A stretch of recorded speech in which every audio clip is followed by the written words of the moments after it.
জলপাইগুড়ি শহরের উপকণ্ঠে ফের উদ্ধার হলো একটি বার্মিজ পাইথন।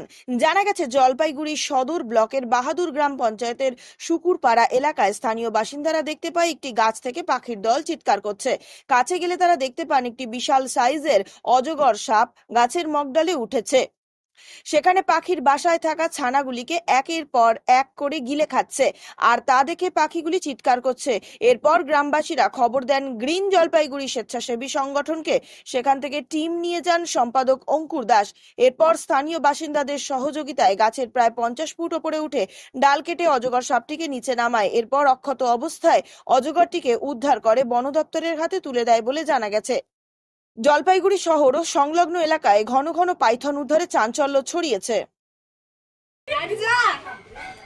জলপাইগুড়ি সদর ব্লকের বাহাদুর গ্রাম পঞ্চায়েতের শুকুরপাড়া থেকে আমাদের কাছে ফোন আসে যে একটা অজগর সাপ গাছের ডালে বসে আছে এবং পাখির বাচ্চা খাচ্ছে। তো আমরা খবর পেয়ে বন দপ্তরকে অবহিত করি এবং বন দপ্তর অবহিত করার পরে গ্রিন জলপাইগুড়ির পক্ষ থেকে আমি সাধারণ সম্পাদক অঙ্কুর দাস এবং আমাদের ক্রিয়া সম্পাদক বিবেক ঝা এখানে আসি এবং পাড়ার লোকের বাড়ির লোকের সাহায্যার্থে বাঁশ এবং গাছের ডাল কেটে সাপটাকে নামানো হয়। প্রায় 7 ফিট ওজনের একটা 7 ফিট লম্বা একটা বার্মিজ পাইথন। এটা সাপটা সুস্থ আছে, আমরা বন দপ্তরের হাতে তুলে দিব এবং বন দপ্তর যথাযথ ব্যবস্থা নেবে। অঙ্কুর দাস, সাধারণ সম্পাদক, গ্রিন জলপাইগুড়ি এনজিও।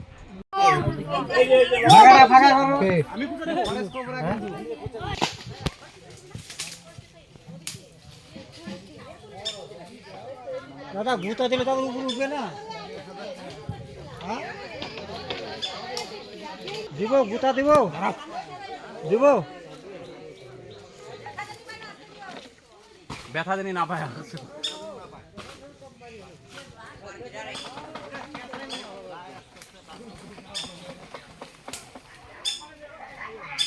ওই দাদা উপরে যাচ্ছে।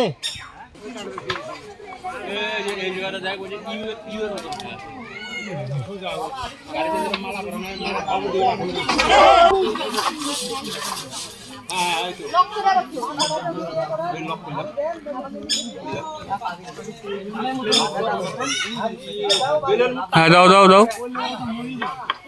আরে সাপটার গায়ে লাগায় গুতা মারো না।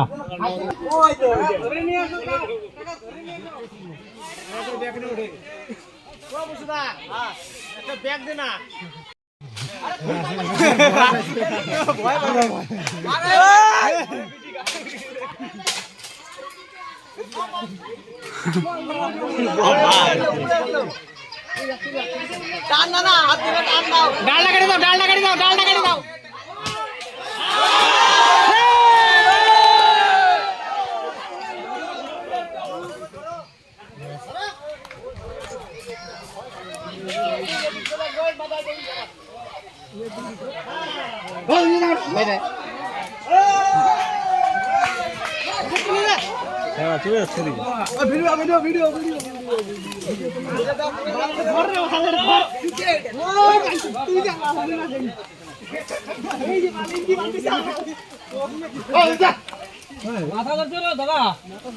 না না মাথা না, লেস লেস। এই যে মাথা, এই যে মাথা না, মাথা না।